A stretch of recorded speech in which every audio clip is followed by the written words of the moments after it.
ಅಹಮೇವಾಸಮಗ್ರೇ ಚ ನಾನ್ಯತ್ ಯತ್ ಸತಸತ್ಪರಂ ಪಶ್ಚಾದಹಂ ತ್ವಮೇತಚ್ಚ ಯೋವಶಿಷ್ಯೇತ ಸೋಸ್ಮ್ಯಹಂ. ಚತುರ್ಮುಖಃ ಬ್ರಹ್ಮ ಪರಮಾತ್ಮಾನಂ ಏವಂ ನಾಥಯಾಮಾಸ. ಹೇ ನಾಥ, ನಾಥಮಾನಾಯ ನಾಥಿತಂ ತ್ವಂ ನಾಥಯ.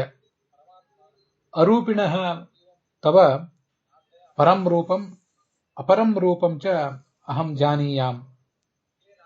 ತತ್ರ ಪರಂ ರೂಪಂ ತವ ಅಭಿನ್ನಮೇವ ರೂಪಂ, ಅಪರಂ ತು ರೂಪಂ ಜಡಚೇತನಾತ್ಮಕಂ ತವ ಅಧೀನಮೇವ. ತತ್ಸರ್ವಮಹಂ ಜಾನೀಯಾಂ. ಸರ್ವೇಪ್ಯೇತೆ ಜೀವಾಃ ಜಡಪದಾರ್ಥಾಶ್ಚ ಕುತಃ ಪರಮಾತ್ಮಾನಮೇವ ಅವಲಂಬಂತೆ. ಕೇನ ವಾ ಕಾರಣೇನ ತೇ ಪರಮಾತ್ಮನಃ ಅಧೀನಾಃ ಇತ್ಯೇವ ಪರಿಗಣ್ಯಂತೆ. ಪರಮಾತ್ಮೈವ ಸ್ವತಂತ್ರಃ ಅಸ್ವತಂತ್ರಂ ದ್ವಿವಿಧಂ ಇತಿ ದ್ವಿವಿಧಮೇವ ತತ್ವಂ ಕೇನ ವಾ ಕಾರಣೇನ ಅಧಿಗಮ್ಯೇತ. ತತ್ಸರ್ವಂ ಮೇ ಬೋಧಯ ಇತಿ ಪ್ರಾರ್ಥಯಾಮಾಸ. ತೇನ ಚ ಪ್ರಾರ್ಥಿತಃ ಭಗವಾನ್ ಜ್ಞಾನಂ ಪರಮಗುಹ್ಯಂ ಮೇ ಇತ್ಯಾದಿನ ತಂ ಬೋಧಯಿತುಂ ಉಪಚಕ್ರಮೆ. ತತ್ರ ಚ ಅಸ್ಮಿನ್ ಭಾಗವತೆ ದ್ವಿತೀಯೇ ಸ್ಕಂಧೆ 9ನೇ ಅಧ್ಯಾಯೇ 32ನೇ ಶ್ಲೋಕೆ 32ನೇ ಶ್ಲೋಕ 9ನೇ ಅಧ್ಯಾಯ ಅಲ್ಲಿ 2ನೇ ಸ್ಕಂದದ್ದು ಅಲ್ಲಿ ಅವನ ಪ್ರಶ್ನೆಗೆ ಉತ್ತರ ಕೊಡಲಿಕ್ಕೆ ತೊಡಗಿದ್ದ.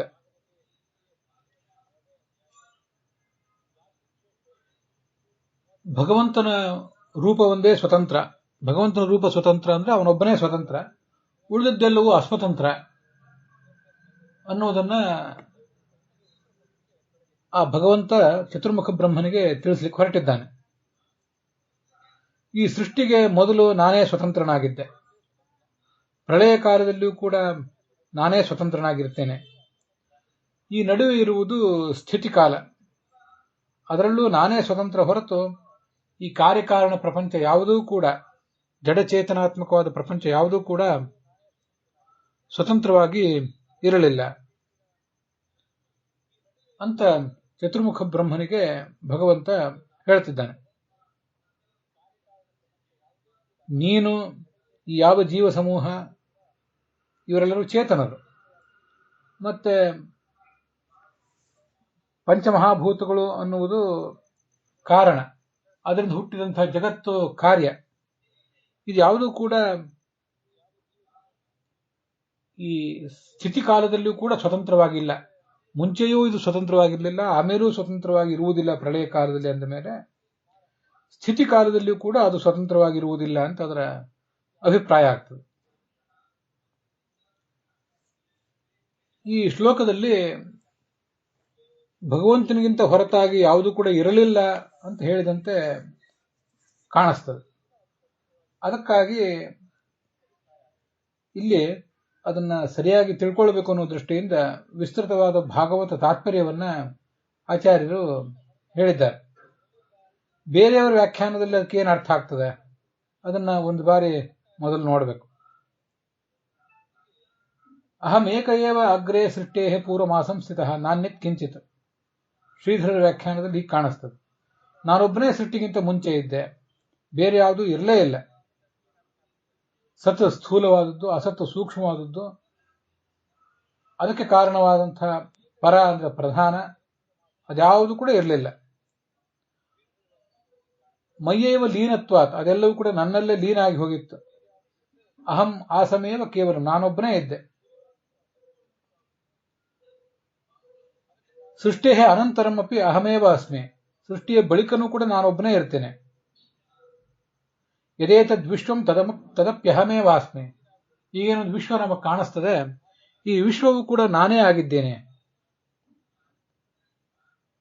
ಪ್ರಳಯೇ ಯಹ ಅವಶಿಷ್ಯೇತ ಸೋಪ್ಯಹಮೇವ. ಪ್ರಳಯ ಕಾಲದಲ್ಲಿಯೂ ಕೂಡ ಉಳಿಯುವುದು ನಾನೊಬ್ಬನೇ. ಆದ್ದರಿಂದ ಒಟ್ಟಾರೆ ಭಗವಂತನಿಗೆ ಏನು ತಿಳಿದು ಬಂತು? ಭಗವಂತ ಅನಾದಿ ಅನಂತ ಅದ್ವಿತೀಯ, ಅವನನ್ನು ಬಿಟ್ಟು ಇನ್ಯಾವುದೂ ಕೂಡ ಇಲ್ಲ ಅಂತ ಹೀಗೆ ಅದರ ಬಗ್ಗೆ ತಿಳಿದು ಬರ್ತದೆ. ಇದು ಶ್ರೀಧರ ವ್ಯಾಖ್ಯಾನ. ವೀರರಾಘವರ ವ್ಯಾಖ್ಯಾನದಲ್ಲಿ ನಮಗೆ ಒಪ್ಪಿಗೆ ಆಗುವಂಥ ಕೆಲವು ಅಂಶಗಳಿವೆ. ಸದಸತ್ಪರಂ, ಚೇತನಾಚೇತನಕ್ಕಿಂತ ವಿಲಕ್ಷಣವಾದ, ಪರ ಅಂದ್ರೆ ವಿಲಕ್ಷಣ ಅಂತ ಅರ್ಥ. ಸತ್ ಅಂದ್ರೆ ಚೇತನ, ಅಸತ್ ಅಂದ್ರೆ ಅಚೇತನ. ಅದಕ್ಕಿಂತ ವಿಲಕ್ಷಣವಾದ ವಸ್ತು ಅಹಮೇವ ಆಸಂ, ನಾನೊಬ್ಬನೇ. ಚೇತನಕ್ಕಿಂತೂ ವಿಲಕ್ಷಣ ನಾನು, ಅಚೇತನಕ್ಕಿಂತೂ ವಿಲಕ್ಷಣ. ಚೇತನಾಚೇತನ ವಿಲಕ್ಷಣವಾದ ಮತ್ಯಾವ ವಸ್ತು ಕೂಡ ಇರಲಿಲ್ಲ. ಅಹಮೇವ ತದ್ವಿಲಕ್ಷಣ. ಅಗ್ರೇ ಸೃಷ್ಟೇ ಪ್ರಾಗ್ಯದ್ ವಸ್ತು, ಸೃಷ್ಟಿಗಿಂತ ಮುಂಚೆ, ಸೃಷ್ಟಿಯ ಬಳಿಕ. ತದಪ್ಯಹಂ ಕಾರಣಚಿದಚಿದ್ರೂಪ ಕಾರ್ಯಚಿದಚಿದ್ರೂಪಶ್ಚ ಅಹಮೇವ. ಈ ಜಗತ್ತಿನಲ್ಲಿ ಇರುವುದೆಲ್ಲವೂ ಭಗವಂತನಿಗೆ ಶರೀರ ಅಂತ ವಿಶಿಷ್ಟಾದ್ವೈತ ಸಿದ್ಧಾಂತ ವರ್ಣನೆ ಮಾಡ್ತದೆ. ಹೀಗೆ ಪ್ರಕೃತಿ ಪುರುಷರೆಲ್ಲರಿಗಿಂತಲೂ ವಿಲಕ್ಷಣವಾದ ತಚ್ಚರೀರಕಶ್ಚ, ಪ್ರಕೃತಿ ಪುರುಷರಿಗಿಂತ ನಾನು ವಿಲಕ್ಷಣ ಮತ್ತು ಅವರನ್ನೇ ಶರೀರವನ್ನಾಗಿ ಹೊಂದಿದವನು ನಾನು. ಅವನು ಒಬ್ಬನೇ ಸರ್ವಜ್ಞನಾದ ಸರ್ವಶಕ್ತಿಯಾದ ಸರ್ವೇಶ್ವರನಾದ ಭಗವಂತ ಇದ್ದೆ ಅಂತ ಅದರ ತಾತ್ಪರ್ಯ. ಇದು ನಮಗೆ ಸ್ವೀಕಾರಕ್ಕೆ ಯೋಗ್ಯ ಆಗಿಯೇ ಇದೆ. ಪ್ರತಿಯೊಂದು ಕೂಡ ಭಗವಂತನಿಗೆ ಶರೀರ ಅನ್ನುವುದನ್ನ ಬೃಹದಾರಣ್ಯಕ ಉಪನಿಷತ್ತಿನಲ್ಲಿ ನಾವು ನೋಡಿಯೇ ನೋಡ್ತೇವೆ. ದಿಕ್ಕುಗಳು, ಪೃಥ್ವಿ, ಜಲ, ತೇಜಸ್ಸು, ಹೀಗೆ ತಮಸ್ಸು, ಪ್ರತಿಯೊಂದೂ ಭಗವಂತನಿಗೆ ಶರೀರ ಅಂತ. ಮತ್ತು ಅವನು ಅದಕ್ಕಿಂತ ವಿಲಕ್ಷಣ ಅಂತನೂ ವಿಶಿಷ್ಟಾದ್ವೈತ ಸಿದ್ಧಾಂತ ಹೇಳಿಯೇ ಹೇಳಿದೆ. ಶರೀರ ಅಂತ ಹೇಳುವುದೇನಿದೆ, ಅವನ ದಿವ್ಯವಾದ ಅಪ್ರಾಕೃತವಾದ ಶರೀರ ಇದೆಯಲ್ಲ, ರಾಮಕೃಷ್ಣಾದಿ ರೂಪದಿಂದ ಅವತಾರ ಮಾಡಿದ ಶರೀರ, ಅದು ಅಪ್ರಾಕೃತವಾದ ಶರೀರ. ಈ ಉಳಿದಿದ್ದೆಲ್ಲವೂ ಕೂಡ ಪ್ರಾಕೃತ ಎಷ್ಟೇ. ಆ ಅಪ್ರಾಕೃತವಾದ ಶರೀರಕ್ಕೂ ಈ ಪ್ರಾಕೃತವಾದ ಶರೀರಕ್ಕೂ ವ್ಯತ್ಯಾಸ ಇದೆ ಅನ್ನುವುದನ್ನು ನಾವು ಅರಿಯಬೇಕಷ್ಟೆ. ಎಲ್ಲವೂ ಅಪ್ರಾಕೃತ ಅಂತ ತಿಳಿಯಬಾರದಷ್ಟೆ. ಇದು ಶ್ರೀಧರರು ಆದ ಬಳಿಕ ವೀರರಾಘವರು ನಮಗೆ ತೋರಿಸಿಕೊಡುವಂತಹ ಅರ್ಥ.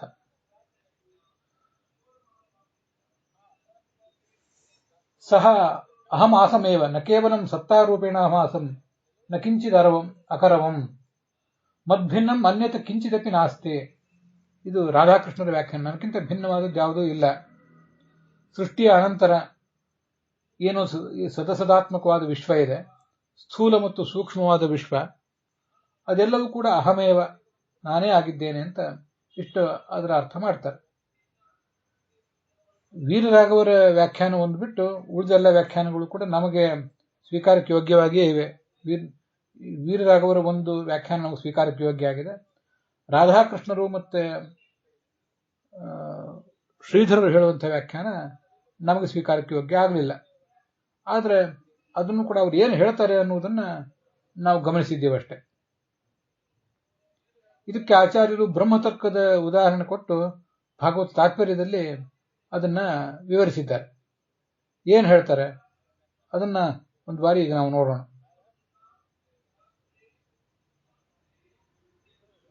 ಲಯಕಾಲದಲ್ಲಿಯೂ ಜೀವರು ಇದ್ರು. ಹಿಂದೆ ಈ ಸೃಷ್ಟಿಯಾಗೋದಕ್ಕಿಂತ ಮುಂಚೆನೂ ಎಲ್ಲ ಜೀವರಿದ್ರು. ಎಲ್ಲ ಜೀವರು ಅನಾದಿಗಳು ಮತ್ತೆ ನಿತ್ಯರು. ನತ್ವಂ ನೇಮೇ ನಚೈವನ ಭವಿಷ್ಯಾಮಃ ಸರ್ವೇಮಯತಃ ಪರಂ. ಇನ್ನು ಮುಂದೆ ಕೂಡ ನಾವ್ಯಾರೂ ಇರುವುದಿಲ್ಲ ಅಂತಲ್ಲ. ನತ್ವೇವಾಹಂ ಜಾತುನಾಸಂ ನತ್ವಂ ನೇಮೇ ಜನಾಧಿಪಾಹ. ಈ ಹಿಂದೆ ನಾವ್ಯಾರೂ ಇರಲಿಲ್ಲ ಅಂತಲ್ಲ, ನಾನೂ ಇದ್ದೆ, ನೀವೂ ಇದ್ದಿರಿ, ಇನ್ನು ಮುಂದೆಯೂ ಕೂಡ ನಾವೆಲ್ಲರೂ ಇರ್ತೇವೆ ಅಂತ ಭಗವಂತ ನಮ್ಮೆಲ್ಲರ ಅಸ್ತಿತ್ವವನ್ನ ತೋರಿಸಿದ್ದಾನೆ. ಹಿಂದೆಯೂ ಎಲ್ಲ ಜೀವರಿದ್ರು, ಮುಂದೆಯೂ ಎಲ್ಲ ಜೀವರು ಇರ್ತಾರೆ, ಈಗೂ ಎಲ್ಲ ಜೀವರು ಇದ್ದಾರೆ. ಅವನು ಅನಾದಿಯಾದವನು. ಅಜೋ ನಿತ್ಯ ಶಾಶ್ವತೋಯಂ ಪುರಾಣೋ ನಹನ್ಯತೆ ಹನ್ಯಮಾನೇ ಶರೀರೆ. ಈ ಶರೀರ ಸತ್ತು ಹೋದಾಗ ಜೀವ ಸಾಯುವುದಿಲ್ಲ ಅನ್ನೋದನ್ನ ನಮ್ಮ ಸಿದ್ಧಾಂತ ಸನಾತನ ಧರ್ಮ ಪ್ರತಿಪಾದನೆ ಮಾಡ್ತದೆ. ಜೀವ ಯಾವುದೋ ಒಂದು ಕಾಲದಲ್ಲಿ ಹುಟ್ಟಿದವನಲ್ಲ, ಶರೀರದ ಮೂಲಕ ಹುಟ್ಟಬಹುದು, ಆದರೆ ಅನಾದಿ ಕಾಲದಿಂದಲೂ ಅವನು ಇದ್ದೇ ಇದ್ದಾನೆ. ಸೃಷ್ಟಿಗೆ ಯಾವುದೋ ಒಂದು ಕಾಲದಲ್ಲಿ ಬಂದಿರಬಹುದು, ಒಂದು ಹಂತದಲ್ಲಿ ಆತನ ಸಾಧನೆ ಎಲ್ಲ ಮುಗಿದು ಆತ ಮುಕ್ತನಾಗಬಹುದು. ಹೊಸದಾಗಿ ಆತ ಹುಟ್ಟುವುದೂ ಇಲ್ಲ, ಇನ್ನಿಲ್ಲದಂತೆ ಆತ ಸಾಯುವುದೂ ಇಲ್ಲ ಅಂತ ನಮ್ಮ ತಾತ್ಪರ್ಯ. ಆದ್ರಿಂದಲೇ ಅನಾದಿ ಕಾಲದಿಂದಲೂ ಆತ ಇದ್ದೇ ಇದ್ದಾನೆ, ಭಗವಂತನು ಇದ್ದಾನೆ, ನಾವು ಇದ್ದೀವಿ ಅಂದ್ರೆ ಭಿನ್ನವಾಗಿ ಇದ್ದೀವಿ ಅಂತಾನೆ ಅದರ ತಾತ್ಪರ್ಯ. ಕಾಲವಿತ್ತು, ಅದೃಷ್ಟವಿತ್ತು, ಸ್ಥೂಲ ಪ್ರಪಂಚ ಇರಲಿಲ್ಲ, ಸೂಕ್ಷ್ಮ ಪ್ರಪಂಚ ಪ್ರಕೃತಿ ಮಾತ್ರ ಇತ್ತಷ್ಟೆ. ಇದು ನಮ್ಮ ತಾತ್ಪರ್ಯ.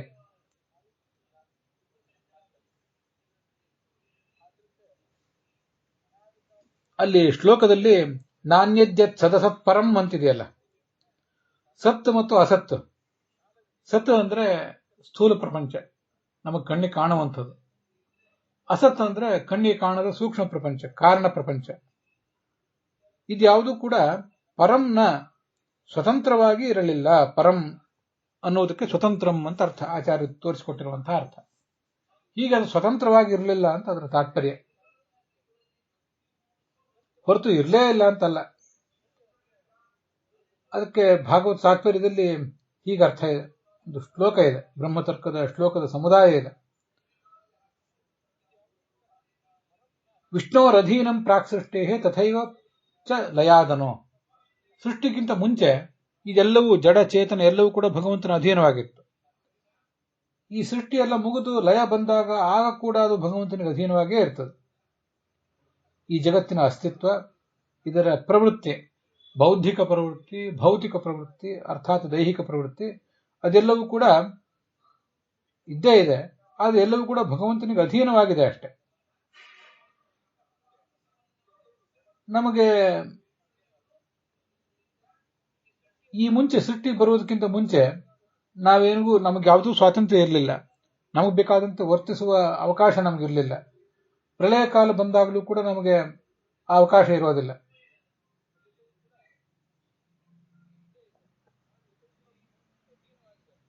ಸೃಷ್ಟಿಗೆ ಮೊದಲು ಆಮೇಲೆ ಇದ್ಯಾವುದು ಕೂಡ ನಮಗೆ ಅನುಭವಕ್ಕೆ ಬರುವುದಿಲ್ಲ. ಆದ್ದರಿಂದ ಈ ಸ್ಥಿತಿ ಕಾಲದಲ್ಲಿಯೂ ಕೂಡ ನಮಗೀಗ ಎಚ್ಚರ ಇರುವುದು ಈ ಸ್ಥಿತಿ ಕಾಲದ್ದು.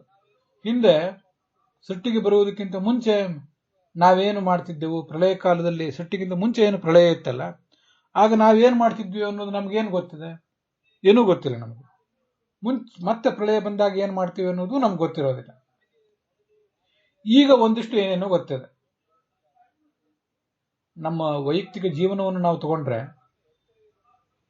ನಾವು ಬೆಳಿಗ್ಗೆ ಏಳುವುದಕ್ಕಿಂತ ಮುಂಚೆ ಏನು ಮಾಡ್ತಿದ್ದದ್ದು ನಿದ್ರೆ, ನಾನು, ಈ ಕಾಲ, ಸುಖ, ಇಷ್ಟರದ್ದು ಮಾತ್ರ ಗೊತ್ತಿರ್ತದೆ.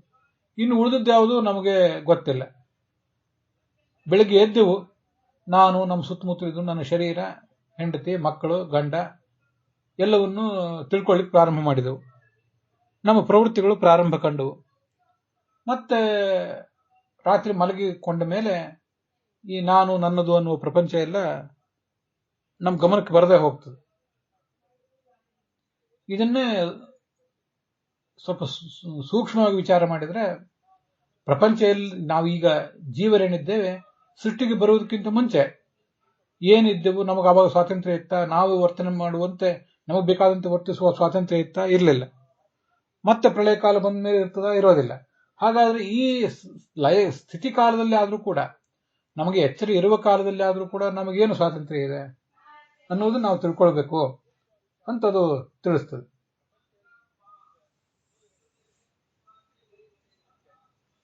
ವಿಷ್ಣುವಿನ ಅಧೀನ ಇದು ಇದೆಲ್ಲವೂ ಅಂತ ತಿಳಿದು ಬರ್ತದೆ. ಸ್ಥಿತಿ ಕಾಲದಲ್ಲಿ ನಾವು ಸ್ವತಂತ್ರರು ಅಂತ ಭ್ರಮೆ ಇಟ್ಟುಕೊಳ್ಳಿಕ್ಕೆ ಸಾಧ್ಯ ಇಲ್ಲ.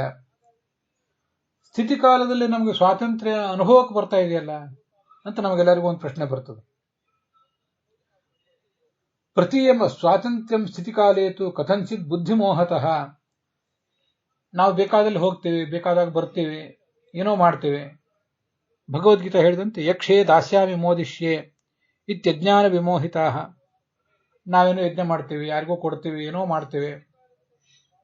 ಹೀಗೆಲ್ಲ ನಮಗೆ ಸ್ವಾತಂತ್ರ್ಯ ಇದೆಯಲ್ಲ, ನಮ್ಮ ದೇಹವನ್ನು ನಮಗೆ ಬೇಕಾದಂತೆ ಬಳಸಿಕೊಳ್ಳುವ, ನಮ್ಮ ಸುತ್ತಮುತ್ತಲಿರುವಂತಹ ಜಡವಸ್ತುಗಳನ್ನ ಚೇತನಗಳನ್ನ ನಮಗೆ ಬೇಕಾದಂತೆ ಉಪಯೋಗಿಸುವ ಸ್ವಾತಂತ್ರ್ಯ ನಮಗಿದೆಯಲ್ಲ ಅಂದ್ರೆ ಬಹಳ ಸೂಕ್ಷ್ಮವಾಗಿ ವಿಚಾರ ಮಾಡಿದ್ರೆ ಅದು ಕೂಡ ಇಲ್ಲ ಅಂತಾನೆ ಗೊತ್ತಾಗ್ತದೆ. ಕಥಂಚಿತ್ ಬುದ್ಧಿ ಮೋಹತಃ, ಭ್ರಮೆಯಿಂದ ಹೀಗಾಗ್ತದಷ್ಟೆ. ಪ್ರತೀಯಮಾನಮಪಿತು ತಸ್ಮಾತ್ ನೈವೇತಿ ಗಮ್ಯತಾಂ. ನಮಗೆ ಕಾಣಿಸ್ತದೆ, ಸ್ವತಂತ್ರರಾಗಿ ಇದ್ದೀವಿ ಅಂತ ಏನೋ ಕಾಣಿಸ್ತದೆ, ಆದರೆ ಅದು ಸಲ್ಲದು, ಅದನ್ನ ಭ್ರಮೆ. ಅದು ವಾಸ್ತವಿಕವಾಗಿ ಇಲ್ಲ ಅಂತಾನೆ ತಿಳ್ಕೊಳ್ಬೇಕು. ನಾನು ಹುಟ್ಟಿದೆ, ಎಲ್ಲಿ ಹುಟ್ಟಬೇಕು ಅಂತ ಬಯಸಿದನ? ಇಂಥ ಕಡೆ ನಿರ್ದಿಷ್ಟವಾಗಿ ಹುಟ್ಟಬೇಕು ಅಂತ ಯಾರೋ ದೇವತೆಗಳು ಮೊದಲಾದವರು ಅವತಾರ ಮಾಡ್ತಾರೆ, ಬಯಸಿ ಹುಟ್ಟುತ್ತಾರೆ ಅಂತ ಕೇಳಿರ್ತೀವಿ. ಹಾಗೇನಾದರೂ ನನಗೆ ಬೇಕಾದಂತೆ ಬೇಕಾದ ಕುಲದಲ್ಲಿ, ಬೇಕಾದ ಪ್ರದೇಶದಲ್ಲಿ, ಬೇಕಾದ ವರ್ಣ ಇತ್ಯಾದಿಗಳಲ್ಲಿ ನಾನು ಹುಟ್ಟಿದನ? ಇಲ್ಲ. ಬೇಕಾದಾಗ ಸಾಯಬಲ್ಲೆನ? ಸತ್ತ ಮೇಲೆ ಬೇಕಾದ ಕಡೆ ಹೋಗಬಲ್ಲೆನ? ಅದೂ ಇಲ್ಲ. ಜನನ ಮರಣದಲ್ಲಿ ನನಗೆ ಸ್ವಾತಂತ್ರ್ಯ ಇಲ್ಲ, ಪ್ರವೃತ್ತಿ ಇಲ್ಲ, ಸ್ವೇಚ್ಛೆಯಿಂದ ಆಗುವುದಿಲ್ಲ ಅಂದಮೇಲೆ ಬದುಕಿನಲ್ಲಿ ಆದರೂ ಕೂಡ ಭಗವಂತನ ಇಚ್ಛೆಯಿಂದನೇ ಆಗ್ತದೆ ಹೊರತು ನಮ್ಮಿಂದ ಏನಾಗ್ತದೆ ಅಂತ ನಾವು ಸ್ವಲ್ಪ ಆಲೋಚನೆ ಮಾಡಿ ತಿಳ್ಕೊಳ್ಬೇಕು. ನಮಗೆ ನಾವು ಬೇಕಾದಲ್ಲಿ ಹೋಗ್ತೀವಿ, ಬೇಕಾದಲ್ಲಿ ಬರ್ತೀವಿ, ಬೇಕಾದಲ್ಲಿ ತಿಂತೀವಿ, ನಾವು ಸ್ವಾತಂತ್ರ್ಯ ಇದೆ ಅಂತ ನಾವು ತಿಳ್ಕೊಂಡಿರ್ತೇವೆ. ಮನುಷ್ಯನಿಗೆ ಹುಟ್ಟಿದಾಗ, ಸ್ವಲ್ಪ ಯೌವನ ಇದ್ದಾಗ, ಸ್ವಲ್ಪ ಅಹಂಕಾರ ಇದ್ದಾಗ ಏನೇನೋ ಅನಿಸ್ತಿರ್ತದೆ. ನಾನು ಹೀಗೆ ಮಾಡ್ತೀನಿ, ಹಾಗೆ ಮಾಡ್ತೀನಿ ಅಂತ ಏನೇನೋ ತಿಳ್ಕೊಂಡಿರ್ತಾನೆ. ವಸ್ತುತಃ ಜೀವನ ಮುಂದೆ ಮುಂದೆ ಹೋದಂತೆ ನಾವಿಚ್ಛಿಸಿದಂತೆ ಎಲ್ಲವೂ ತಿಳಿಯುವುದಿಲ್ಲ ಅನ್ನೋದು ಗೊತ್ತಾಗ್ತದೆ. ಎಂಥ ಪ್ರಬಲನಾದ ಸೇನಾಪತಿಯಾಗಲಿ, ದೊಡ್ಡ ರಾಜನಾಗಲಿ, ಮತ್ತಾವುದೇ ಅಧಿಕಾರಸ್ಥನಾಗಲಿ ತನ್ನ ಆಳು ಕಾಳುಗಳಿಗೆ ತಾನೇ ಬದ್ಧನಾಗಿಬಿಟ್ಟಿರ್ತಾನೆ. ಬಹಳ ಸೂಕ್ಷ್ಮವಾಗಿ ವಿಚಾರ ಮಾಡಿ ನೋಡೋಣ. ಬೆಳಿಗ್ಗೆ ಏಳುವುದರಿಂದ ಹಿಡಿದು ನಮ್ಮ ಇಚ್ಛೆಯಂತೆ ಎಷ್ಟು ನಡೀತವೆ. ನಾವೇನೋ ಇಂಥ ಹೊತ್ತಿಗೆ ಏಳಬೇಕು ಅಂತ ಅನ್ಕೊಂಡಿರ್ತೇವೆ. ಅಷ್ಟು ಹೊತ್ತಿಗೆ ಸರಿಯಾಗಿ ಎಷ್ಟು ದಿವಸ ಹೇಳ್ತೀವಿ? ಒಂದು ದಿವಸ ಹೇಳ್ತೀವಿ, ಮತ್ತೊಂದು ದಿವಸ ಆಗೋದಿಲ್ಲ. ಕೆಲವರಿಗೆ ಆಗಬಹುದು, ಅನೇಕರ ಪರಿಸ್ಥಿತಿ ಹೀಗಿರ್ತದೆ ಅಂತ ಹೇಳಿದೆ ಅಷ್ಟೆ. ದೇಹ ನಮ್ಮದಿದು, ನಮ್ಮದನ್ನು ಹೀಗೆ ಉಪಯೋಗ ಮಾಡ್ಕೋತೀವಿ ಅಂತ ತಿಳ್ಕೋತೇವೆ. ನಮ್ಮದು ಅಂತ ಅನ್ಕೊಂಡದ್ದು ನಮ್ಮ ದೇಹ ಮಾತ್ರ.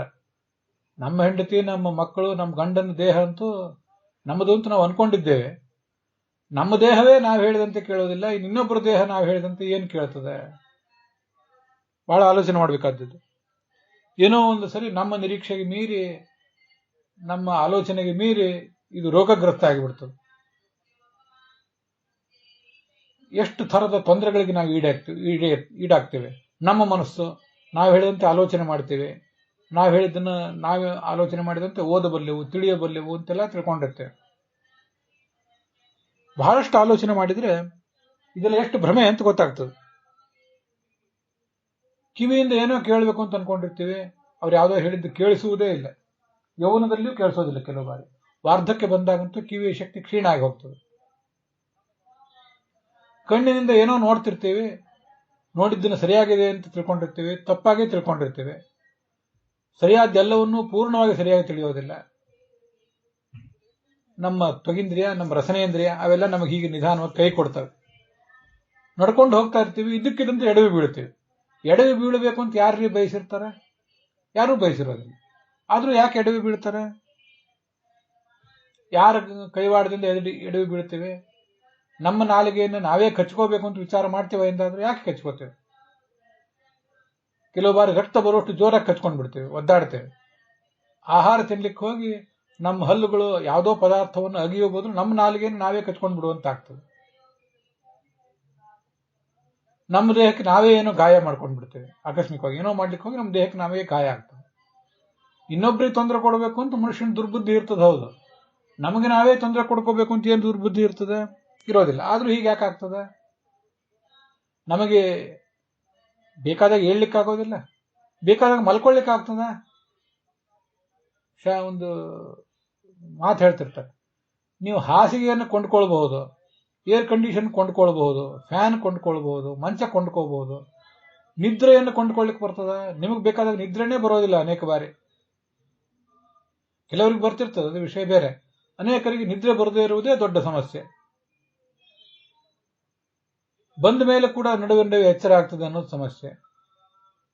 ನಮ್ಮ ಮಲಮೂತ್ರಗಳ ಮೇಲೆ ನಮಗೇ ಹತೋಟಿ ಇರೋದಿಲ್ಲ. ಇದೆಲ್ಲ ಯಾರಿಗೆ? ನಮ್ಮ ಮಲಮೂತ್ರಗಳನ್ನ ಎಲ್ಲೆಂದರಲ್ಲಿ ವಿಸರ್ಜನೆ ಮಾಡಿ ನಮಗೂ ಇನ್ನೊಬ್ಬರಿಗೂ ಅಸಹ್ಯ ಆಗುವಂತೆ ಮಾಡಬೇಕು ಅಂತ ಏನಾದರೂ ನಮ್ಗೆ ಆಲೋಚನೆ ಇದೆಯಾ? ಹಾಗೇನೂ ಆಲೋಚನೆ ಇಲ್ಲ. ಆದರೂ ಯಾಕೆ ಹೀಗಾಗ್ತದೆ ವಿಚಾರ ಮಾಡಬೇಕಾಗುತ್ತೆ. ನಮ್ಮ ದೇಹವೇ ನಾವು ಹೇಳಿದಂತೆ ಕೇಳೋದಿಲ್ಲ ಅಂದಮೇಲೆ ಇಷ್ಟೆಲ್ಲ ಇರೋದ್ರಿಂದ ನಮ್ಮ ಕೈ ನಮ್ಮ ಕಾಲುಗಳು ನಾವು ಹೇಳಿದಂತೆ ಕೇಳ್ತಾ ಇಲ್ಲ.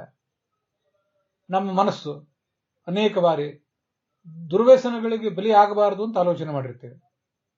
ಏನನ್ನೋ ನೋಡಬಾರ್ದು ಅಂತ ಅನ್ಕೊಂಡಿರ್ತೀವಿ, ಮತ್ತೆ ಅದಕ್ಕೆ ಬಲಿ ಬಿದ್ದು ನೋಡ್ಲಿಕ್ಕೆ ಹೋಗ್ತೇವೆ. ಏನನ್ನೋ ಕೇಳಲಿಕ್ಕೆ ಹೋಗ್ತೇವೆ. ಇದ್ದಕ್ಕಿದ್ದಂತೆ ಮನಸ್ಸು ರೊಚ್ಚಿಗೆ ಹೇಳ್ತದೆ ಯಾರ್ದೋ ಮೇಲೆ. ಆಮೇಲೆ ನಾವೇ ಪಶ್ಚಾತ್ತಾಪ ಪಡುವಂತ ಆಗ್ತದೆ. ಇನ್ನೊಬ್ಬರೇನಾದ್ರೂ ನಮಗೆ ತೊಂದರೆ ಕೊಟ್ಟರೆ ಅವ್ರ ಮೇಲೆ ನಾವು ಸಿಟ್ಟು ಮಾಡ್ಕೊಳ್ಬಹುದು. ನಮಗೆ ಅರಿವಿಲ್ಲದಂತೆ ನಮಗೆ ಕೋಪ ಬಂದ್ರೆ, ಏನೋ ಕೆಟ್ಟ ಬಿರುನು ನುಡಿ ಆಡಿದ್ರೆ, ಈಗ ಆಡಬಾರ್ದಿತ್ತು ಅಂತ ಅನ್ಕೋತೇವೆ. ಯಾರ ಮನಸ್ಸಿಗೆ ಅನುಸಾರವಾಗಿ ಆಡಿದೆವು? ಆಡಬೇಕು ಅಂತ ಆಲೋಚನೆ ಮಾಡಿ ಆಡಿದೆವ? ಹೀಗೆ ನಮ್ಮ ಮನಸ್ಸು ನಮ್ಮ ಕೈಯಲ್ಲಿಲ್ಲ, 5 ಜ್ಞಾನೇಂದ್ರಿಯ ನಮ್ಮ ಕೈಯಲ್ಲಿಲ್ಲ, 5 ಕರ್ಮೇಂದ್ರಿಯ ನಮ್ಮ ಕೈಯಲ್ಲಿಲ್ಲ. ಬಹಳ ಪ್ರಧಾನವಾಗಿ ನಮ್ಮ ಹೃದಯ ನಮ್ಮ ಕೈಯಲ್ಲಿಲ್ಲ. ಶರೀರಶಾಸ್ತ್ರ ಅದನ್ನು ಹೇಳ್ತದೆ. ಐಚ್ಛಿಕ ಸ್ನಾಯುಗಳು, ಅನೈಚ್ಛಿಕ ಸ್ನಾಯುಗಳು ಅಂತ ಇರ್ತಾವಂತ. ಐಚ್ಛಿಕ ಸ್ನಾಯುಗಳು ಅಂತ ಹೇಳ್ರಿ ಅಥವಾ ದೇಹದ ಭಾಗಗಳು ಅಂತ ಹೇಳ್ರಿ. ಕೈ ಕಾಲು ನಮಗೆ ಬೇಕಾದ ಕೆಲಸ ಮಾಡ್ತದೆ. ಹೃದಯ ನಮಗೆ ಬೇಕಾದ ಕೆಲಸ ಮಾಡುವುದಲ್ಲ. ಹಾಗೊಂದೊಳೆ ಮಾಡುವುದಾಗಿದ್ರೆ ರಾತ್ರಿ ನಮ್ಮ ಕಂಟ್ರೋಲ್ ಇಲ್ಲದೆ ಇದ್ದಾಗ ಹೃದಯ ನಿಂತು ಹೋಗಿ ಸತ್ತೇ ಹೋಗ್ಬೇಕಾಗ್ತಿತ್ತು. ನಮಗೆ ಇಚ್ಛೆ ಇರ್ಲಿ ಬಿಡ್ಲಿ ಹೃದಯ ಅನ್ನೋದು ಕೆಲಸ ಮಾಡೇ ಮಾಡ್ತಿರ್ತದೆ. ಶ್ವಾಸಕೋಶಗಳು ಕೆಲಸ ಮಾಡೇ ಮಾಡ್ತಿರ್ತವೆ. ಮುಖ್ಯವಾಗಿ ಹೃದಯ ಮಾಡ್ತದೆ.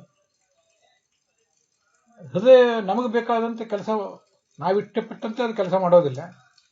ತನ್ನ ಅಧೀನ ಯಾವುದೋ ಒಂದು ಪ್ರಕ್ರಿಯೆ, ಯಾಂತ್ರಿಕ ಪ್ರಕ್ರಿಯೆ ಇದೆ, ಅದಕ್ಕೆ ಅಧೀನವಾಗಿ ಅದು ಕೆಲಸ ಮಾಡ್ತಿರ್ತದೆ.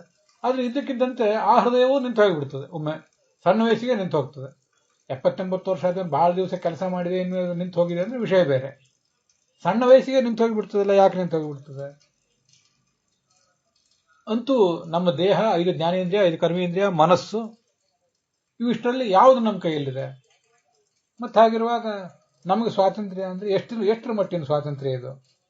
ಇದೊಂದು ಭ್ರಮೆ ಅಷ್ಟೇ ಅನ್ನೋದನ್ನ ತಿಳ್ಕೊಳ್ಬೇಕು. ಅತಃ ಜೀವನಮಪ್ಯೇತದ ಭವೇತ್ ಈಶಾಭಿಸಂಧಿತಂ. ಭಗವಂತ ಹೇಗೆ ಆಲೋಚನೆ ಮಾಡ್ತಾನೋ ಅದರಂತೆ ಈ ಜೀವನ ನಡೀತದಷ್ಟೇ. ಮ್ಯಾನ್ ಪ್ರಪೋಸಸ್, ಗಾಡ್ ಡಿಸ್ಪೋಸಸ್ ಅಷ್ಟೇ. ಏನೇನೋ ಆಲೋಚನೆ ಮಾಡ್ತೇವೆ, ಭಗವಂತ ಅದನ್ನು ಕೆಲವನ್ನು ಹಾಗೆ ಮಾಡಿಕೊಡ್ತಾನೆ, ಕೆಲವನ್ನು ಮಾಡಿಕೊಡೋದಿಲ್ಲ. ಅದನ್ನೇ ದ್ವಾದಶ ಸ್ತೋತ್ರದಲ್ಲಿ ಆಚಾರ್ಯ ಹೇಳಿರೋದು. ಯದಿನಾಮ ಪರೋ ನ ಭವೇತ ಹರಿಹಿ ಕಥಮಸ್ಯ ವಶೇ ಜಗದೇತದಭೂತ್. ಯದಿನಾಮನ ತಸ್ಯ ವಶೇ ಸಕಲಂ ಕಥಮೇವಚ ನಿತ್ಯ ಸುಖಂ ನ ಭವೇತ್ ಅಂತ. ಭಗವಂತ ಒಂದು ವೇಳೆ ಸ್ವತಂತ್ರನಾಗಿಲ್ದೆ ಹೋದ್ರೆ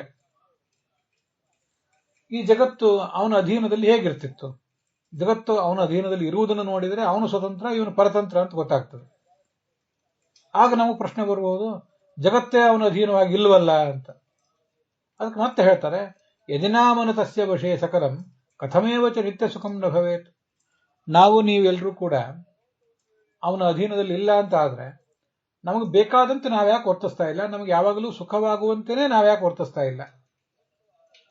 ಬೇರೆಯವರು ನಮಗೆ ಸುಖವಾಗಿ ನಮಗೆ ಅನುಕೂಲಕರವಾಗಿ ವರ್ತಿಸುವುದು ಆ ಕಡೆಯಲ್ಲಿ, ನಾವೇ ನಮ್ಮ ಮನಸ್ಸೇ, ನಮ್ಮ ಜ್ಞಾನೇಂದ್ರಿಯಗಳು, ನಮ್ಮ ಕರ್ಮೇಂದ್ರಿಯಗಳು, ನಮ್ಮ ದೇಹವೇ ನಮಗೆ ಸುಖ ಆಗುವಂತೆ ವರ್ತಿಸ್ತಾ ಇಲ್ಲ. ಜೀವನದಲ್ಲಿ ಒಂದು ಪರಾಧೀನತೆ ಅನ್ನೋದು ಎಲ್ರಿಗೂ ಕೂಡ ಹೀಗೆ ಅನುಭವಕ್ಕೆ ಬರ್ತಾ ಹೋಗ್ತದೆ. ಎಂಥ ಪ್ರಬಲನೇ ಆದ ದಂಡನಾಯಕ, ಎಂಥ ಪ್ರಬಲನೇ ಆದ ಸರ್ವಾಧಿಕಾರಿ, ಎಂಥ ಕ್ರೂರಿಗೂ ಕೂಡ, ಇನ್ನೊಬ್ಬರ ಮೇಲೆ ದಬ್ಬಾಳಿಕೆ ಮಾಡ್ತಾ ಮುಂದುವರಿತಾ ಇದ್ದವನಿಗೂ ಕೂಡ ಅಂತರಂಗದಲ್ಲಿ ಅಸ್ವಾತಂತ್ರ್ಯ, ಅಭದ್ರತೆ ಇದು ಬಹಳ ಮುಖ್ಯ. ಇನ್ಸೆಕ್ಯೂರಿಟಿ, ಆದ್ರಿಂದ ದುಃಖ, ಯಾವಾಗ ಏನಾಗಿಬಿಡ್ತದೋ ಅನ್ನೋ ಆತಂಕ. ಆ ಆತಂಕವನ್ನು ಮುಚ್ಚಿಟ್ಕೊಳ್ಳಿಕ್ಕೆ ಮನುಷ್ಯ ಹೊರಗೆ ಕ್ರೌರ್ಯ ತೋರಿಸುವುದು ಯಾಕೆ ಅಂದ್ರೆ ಒಳಗಿರುವ ಆತಂಕವನ್ನು ಮುಚ್ಚಿಟ್ಕೊಳ್ಳಿಕ್ಕೆ ಏನೇನೋ ಮಾಡ್ತಾನೆ. ಇದೆಲ್ಲ ಯಾಕೆ ಮಾಡ್ತಾನೆ? ಅಸುಖ, ಅಭದ್ರತೆ ಅವನು ಕಾಡ್ತಿರ್ತದಲ್ಲ, ಇದು ಯಾಕೆ? ಇದಿರುವುದನ್ನು ನೋಡಿದ್ರೆ ನಾವು ಪರತಂತ್ರರು, ಅವನು ಸ್ವತಂತ್ರ ಅಂತ ಗೊತ್ತಾಗ್ತದೆ. ಅವನು ಜಗತ್ತು ಅವನ ಅಧೀನದಲ್ಲಿದೆ ಅಂತ ಗೊತ್ತಾಗ್ತದೆ. ಆದ್ರಿಂದ ಅವನ ಇಚ್ಛೆಯಂತೆ ಇದು ನಡೀತದೆ. ಅಥ ಸ್ವರೂಪ ಭೇದೇಪಿ ಹಿ ಆತ್ಮೇಯ ವೇದಮಿತಿ ಶ್ರುತಿ. ಆತ್ಮೇಯ ವೇದಮಗ್ರ ಆಸೀತ್ ನಾಣ್ಯತ್ ಕಿಂಚಿದ ಇನ್ಯಾವುದೂ ಇರಲಿಲ್ಲ, ಆತ್ಮ ಒಂದೇ ಇತ್ತು ಅಂತ ಹೇಳ್ತಾರಲ್ಲ, ಆತ್ಮ ಒಂದೇ ಇತ್ತು ಅಂದ್ರೆ ಅವನು ಒಂದೇ ಸ್ವತಂತ್ರನಾಗಿದ್ದ, ಇನ್ಯಾವುದೂ ಇರಲಿಲ್ಲ, ಸ್ವತಂತ್ರವಾಗಿರ್ಲಿಲ್ಲ ಅಂತ ಅರ್ಥ. ಇರ್ಲಿಲ್ಲ ಅಂತಾನೆ ಒಟ್ಟಾರೆ ಇಲ್ಲೇ ಇಲ್ಲ ಅಂತ ಅರ್ಥ ಅಲ್ಲ. ವದತಿ ಅಸ್ಯ ಈಶತಂತ್ರತ್ವ ಯಥಾ ಅಶಕ್ತಸ್ತು ಅಸನ್ನಿತಿ. ಈ ಜಗತ್ತಿನಲ್ಲಿ ಕೆಲವರು ಅಶಕ್ತರು ಅಂತ ಇರ್ತಾರೆ. ಈಗ ಯಾರು ಅಶಕ್ತರು ಅಂಥವ್ರನ್ನ ಅಸತ್ ಅಂತ ಕೆಲವು ಬಾರಿ ಹೇಳುವುದಿದೆ. ಅವನಿದ್ದು ಇಲ್ದಂತೆ ಅಂತವ್ರು ತಗೊಂಡು ಏನ್ ಮಾಡೋದು? ಇದ್ದು ಇಲ್ಲದಂತೆ ಶಬ್ದ ಪ್ರಯೋಗ ಮಾಡ್ತಿರ್ತಾರೆ. ದ್ರೌಪದಿಗೆ ದುರ್ಯೋಧನಾದಿಗಳು ಹೇಳಿದ್ದಿದೆ, ತವ ಪತಯ ನಸಂತ್ಯೇವ, ನಿನ್ನ ಗಂಡಂದ್ರು ಇಲ್ಲ ನಿನಗೀಗ, ನೀನು ನಮ್ಮ ಅಂತಃಪುರಕ್ಕೆ ಬಾ ಅಂತ ಹೇಳ್ತಾನೆ ಸಭಾಪರ್ವದಲ್ಲಿ. ಗಂಡಂದ್ರಿಲ್ಲ ಅಂದ್ರೆ ಇದ್ದೇ ಇದ್ದಾರೆ, ಅವರೇನು ಇನ್ನೂ ಸತ್ತಿಲ್ಲ. ಇಲ್ಲ ಅಂದ್ರೆ ಅವರಿಗೆ ಅಶಕ್ತರಾಗಿದ್ದಾರೆ, ನೀನನ್ನು ಕಾಪಾಡಲಿಕ್ಕೆ ಸಮರ್ಥರಾಗಿಲ್ಲ, ಅವರನ್ನು ನೆಚ್ಚಿಕೋಬೇಡ ಅಂತ ಅದರ ತಾತ್ಪರ್ಯ ಅಷ್ಟೆ.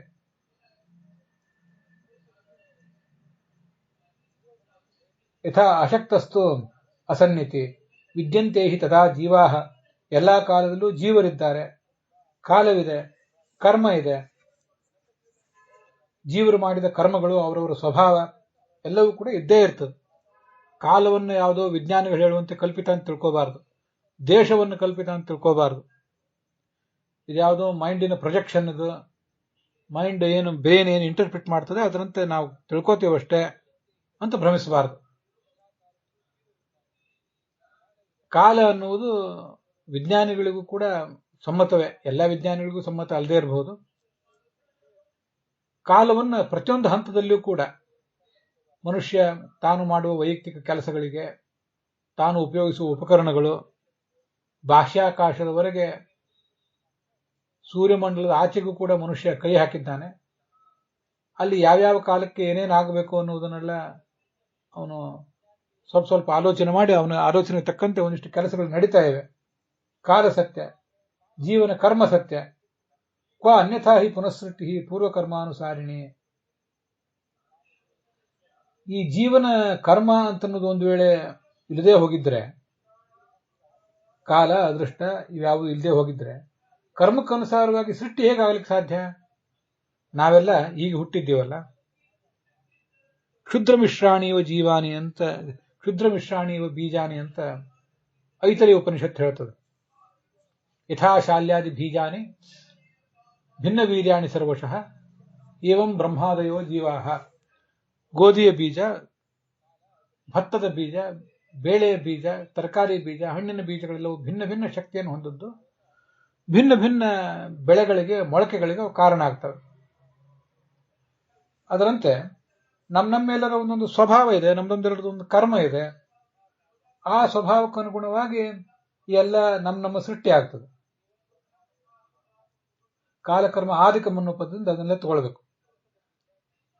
ಅದನ್ನ ಭಾಗವತದಲ್ಲೇ ಹಿಂದೊಂದು ಕಡೆ ಹೇಳಿದ್ದಾರೆ, ದ್ರವ್ಯಂ ಕರ್ಮಚ ಕಾಲಶ್ಚ ಸ್ವಭಾವೋ ಜೀವ ಏವವ ಯದ್ ಅನುಗ್ರಹತಸ್ಸಂತೆ ನಸಂತಿ ಯದುಪೇಕ್ಷೆಯ ಅಂತ. ದ್ರವ್ಯ, ಕರ್ಮ, ಕಾಲ. ದ್ರವ್ಯ ಅಂದ್ರೆ ಜಡ, ಕರ್ಮ, ಕಾಲ, ಸ್ವಭಾವ, ಜೀವ ಏವವ ಜಡದ ಸ್ವಭಾವ, ಚೇತನದ ಸ್ವಭಾವ ಜೀವ. ಯದ್ ಅನುಗ್ರಹತಸ್ಸಂತಿ ಯಾವ ಭಗವಂತನ ಅನುಗ್ರಹದಿಂದ ಇವೆ, ನಸಂತಿ ಯದುಪೇಕ್ಷೆಯ ಅವನು ಇದನ್ನ ಇರಗೊಟ್ಟಿಲ್ಲದೆ ಹೋಗಿದ್ರೆ, ಅವನಿಗೆ ಇದು ಇರಬೇಕು ಅಂತ ಅಪೇಕ್ಷೆ ಬಂದಿಲ್ಲದೆ ಹೋಗಿದ್ರೆ, ಅವನು ಇದನ್ನು ಉದಾಸೀನ ಮಾಡಿದ್ರೆ ಅವು ಇರ್ತಾನೇ ಇರಲಿಲ್ಲ. ಅವು ಇಲ್ಲದೆ ಹೋದ್ರೆ ನಮಗೆ ಈ ತಂದು ಭಿನ್ನ ಭಿನ್ನ ಸೃಷ್ಟಿ ಯಾಕೆ ಅನ್ನೋದನ್ನು ಸ್ವಲ್ಪ ಆಲೋಚನೆ ಮಾಡಬೇಕು. ಎಲ್ಲರೂ ಒಂದೇ ರೀತಿಯಾಗಿ ಯಾಕೆ ಹುಟ್ಟೋದಿಲ್ಲ? ಎಲ್ಲರೂ ಪ್ರಾಣಿಗಳಾಗಿ ಹುಟ್ಟಿಲ್ಲ, ಎಲ್ಲರೂ ಮನುಷ್ಯರಾಗಿ ಯಾಕೆ ಹುಟ್ಟಿಲ್ಲ? ಕೆಲವರು ಪ್ರಾಣಿಗಳಾಗಿ, ಕೆಲವರು ಪಕ್ಷಿಗಳಾಗಿ, ಕೆಲವರು ಜಲಚರರಾಗಿ, ಕೆಲವರು ಭೂಚರರಾಗಿ ಹುಟ್ಟಿದ್ದಾರೆ. ಮನುಷ್ಯರಾಗಿ ಕೆಲವರು ಹುಟ್ಟಿದ್ದಾರೆ. ಮನುಷ್ಯರಲ್ಲಿ ಒಂದೇ ಥರ ಹುಟ್ಟಲಿಲ್ಲ ಎಲ್ಲರೂ ಕೂಡ. ಯಾಕೆ? ಒಂದೇ ದೈಹಿಕ ಆಕಾರ, ಬಣ್ಣ ಯಾಕಿಲ್ಲ? ಒಂದೇ ಥರ ಸ್ವಭಾವ ಯಾಕಿಲ್ಲ? ಅವಳಿ ಜವಳಿಗಳಲ್ಲೂ ಕೂಡ, ಸಯಾಮಿ ಅವಳಿಗಳಲ್ಲೂ ಕೂಡ ಬೇರೆ ಬೇರೆ ಸ್ವಭಾವ ಇರ್ತದೆ. ಬಹುತೇಕ ಉಳಿದವರಿಗಿಂತ ಹೆಚ್ಚು ಅವರಲ್ಲಿ ಸಮಾನವಾದ ಸ್ವಭಾವ ಇರ್ತದೆ. ಆದರೆ 100% ಒಂದೇ ಸ್ವಭಾವ ಇರೋದಿಲ್ಲ. ಇದು ಯಾಕೆ ಹೀಗೆ? ಅನ್ಯಥಾ ಹಿ ಪುನಃಸೃಷ್ಟಿ, ಪೂರ್ವಕರ್ಮಕ್ಕನುಸಾರವಾಗಿ ಸೃಷ್ಟಿ ಆಗದೆ ಹೋದ್ರೆ ಎಲ್ಲ ಕಡೆನೂ ಸಮಾನವಾದ ಸೃಷ್ಟಿ ಆಗಬೇಕಾಗಿತ್ತಲ್ಲ. ಈ ವೈವಿಧ್ಯಕ್ಕೇನು ಕಾರಣ? ಫಸಲು ಭಿನ್ನ ಭಿನ್ನವಾಗಿದೆ, ಮೊಳಕೆ ಭಿನ್ನ ಭಿನ್ನವಾಗಿದೆ ಅಂದ್ರೆ ಅದರ ಬೀಜವೂ ಕೂಡ ಭಿನ್ನವಾಗಿದೆ.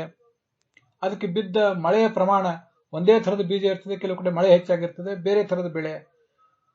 ಮಳೆ ನೀರಿನಿಂದ ಬೆಳೆದ ಬೆಳೆಯ ರುಚಿ ಬೇರೆ, ನದಿ ನೀರಿನಿಂದ ಅಥವಾ ಬಾವಿಯ ನೀರಿನಿಂದ ಬೆಳೆದ ಬೆಳೆಗಳ ರುಚಿ ಬೇರೆ. ಇದೆಲ್ಲ ಯಾಕೆ ಹೀಗೆ? ಬಿಸಿಲಿನ ಪ್ರದೇಶದಲ್ಲಿ ಬೆಳೆಯುವ ಬೆಳೆಗಳ ರುಚಿ ಬೇರೆ, ತಂಪಿನ ಪ್ರದೇಶದಲ್ಲಿ ಬೆಳೆಯುವ ಬೆಳೆಗಳ ರುಚಿ ಬೇರೆ, ಅವುಗಳ ಬಣ್ಣ ಬೇರೆ, ಅವುಗಳ ಸತ್ವ ಬೇರೆ. ಇದೆಲ್ಲ ಯಾಕೆ ಹೀಗೆ? ಇದನ್ನೆಲ್ಲ ಗಮನಿಸಿದ್ರೆ ಪ್ರತಿಯೊಂದು ಸೃಷ್ಟಿಯೂ ಕೂಡ, ಜಡದ ಚೇತನದ ನಮ್ಮ ದೇಹವನ್ನು ಒಳಗೊಂಡು ಎಲ್ಲದರ ಸೃಷ್ಟಿಯೂ ಕೂಡ ಹೀಗೆ ನಮ್ಮ ಕರ್ಮವನ್ನು ನಮ್ಮ ಸ್ವಭಾವವನ್ನು ಅನುಸರಿಸಿಕೊಂಡು ಆಗಿದೆ. ಅದಿಲ್ಲದೆ ಹೋಗಿದ್ರೆ ಇದ್ಯಾವುದೂ ಕೂಡ ಈ ಥರದ ಭಿನ್ನವಾದ ಸೃಷ್ಟಿ ಆಗ್ತಿರ್ಲಿಲ್ಲ ಅಂತ ಅದರ ತಾತ್ಪರ್ಯ. ಅದರಿಂದ ತ್ವಂ ಏತಚ್ಚ ಪರಂ ನ ಭವತಿ ಅಂದ್ರೆ ನೀವು ಯಾರೂ ಇರಲಿಲ್ಲ ಅಂತ ಅರ್ಥ ಅಲ್ಲ, ನೀವು ಯಾರೂ ಸ್ವತಂತ್ರರಾಗಿರ್ಲಿಲ್ಲ ಅಂತ ಅದರ ಅರ್ಥ. ಭಗವದ್ಗೀತಾದಲ್ಲಿ ಮಹಾಭಾರತ ಮತ್ತು ಭಾಗವತ ಎಲ್ಲ ಒಂದೇ ನಾಣ್ಯದ ಎರಡು ಮುಖ. ನೀವು ಇರಲಿಲ್ಲ ಅಂತಲ್ಲ, ನೀವೆಲ್ಲರೂ ಇದ್ದೇ ಇದ್ದೀರಿ ಅಂತ ಭಗವಂತನೇ ಭಗವದ್ಗೀತಾದಲ್ಲಿ ಹೇಳಿದ್ದಾನಲ್ಲ. ಮತ್ತು ಹಾಗಾಗಿ ಇವರು ಇಲ್ಲದಂತಾಗುವುದು ಯಾವಾಗ? ಪಶ್ಚಾದಹಂ ತ್ವಮೇತಚ್ಚ, ಮುಂದೆಯೂ ಕೂಡ ನಾನು ನೀವು ಎಲ್ಲರೂ ಇರ್ತೇವೆ. ಆದರೆ ನಾನೊಬ್ಬ ಸ್ವತಂತ್ರನಾಗಿರ್ತೇನೆ. ಅಹಂ ಅಹೇಯನಾಗಿ ನಾನಿರ್ತೇನೆ, ನನ್ನನ್ನು ಬಿಟ್ಟು ಯಾರು ಕೂಡ ಇರುವುದು ಸಾಧ್ಯ ಇಲ್ಲ ಅಂತ ಅದರ ತಾತ್ಪರ್ಯ. ಈ ಎಲ್ಲ ವಿಷಯಗಳನ್ನು ಇವತ್ತು ನೋಡಿದ್ದೀವಿ. ವ್ಯಾಖ್ಯಾನದಲ್ಲಿರುವಂತಹ ಕೆಲವು ಶಬ್ದಗಳ ಅರ್ಥಗಳನ್ನು ನೋಡುವುದಿದೆ. ಹಾಗೆ ನಾನು ಅಸ್ವತಂತ್ರ ಅನ್ನುವ, ಭಗವಂತ ಸ್ವತಂತ್ರ ಅನ್ನುವ ಉಪಾಸನೆ ನಮಗೆ ಹೇಗೆ ಉಪಯುಕ್ತ, ಅದು ಹೇಗೆ ಹೀನ ಅಲ್ಲ, ಪರಮೋಚ್ಚವಾದ ಉಪಾಸನೆ, ಅದು ಬಹಳ ಆನಂದದಾಯಕವಾದ ಉಪಾಸನೆ. ಅದು ಕ್ಷುದ್ರವಾದ ಕ್ಷುಲ್ಲಕವಾದ ಉಪಾಸನೆ ಅಲ್ಲ ಕೆಲವರು ಹೇಳುವಂತೆ ಅಂತನ್ನೋದನ್ನು ನಾವು ನೋಡಬೇಕಾಗಿದೆ ಮುಂದೆ. ಅದನ್ನ ಮುಂದಿನ ಭಾಗದಲ್ಲಿ ನೋಡೋಣ. ಇಲ್ಲಿಗೆ ಇವತ್ತಿನ ಈ ಭಾಗ ಸಮಾಪ್ತ ಆಗಿದೆ. ಹುಸಿಯ ನಾಡಿ ಹೊಟ್ಟೆ ಹೊರೆವ ವಿಷಯದಲ್ಲಿ ರಸಿಕನೆಂದು ಹುಸಿಗೆ ಹಾಕಿದಿರುವ ಇನ್ನು ಹೃಷಿಕೇಶನೇ, ಈಶನಿನ್ನ ಚರಣ ಭಜನೆ ಆಸೆಯಿಂದ ಮಾಡುವೆ, ದೋಷ ರಾಶಿ ನಾಶ ಮಾಡು ಶ್ರೀಶಕೇಶವ. ಶ್ರೀಕೃಷ್ಣಾರ್ಪಣ.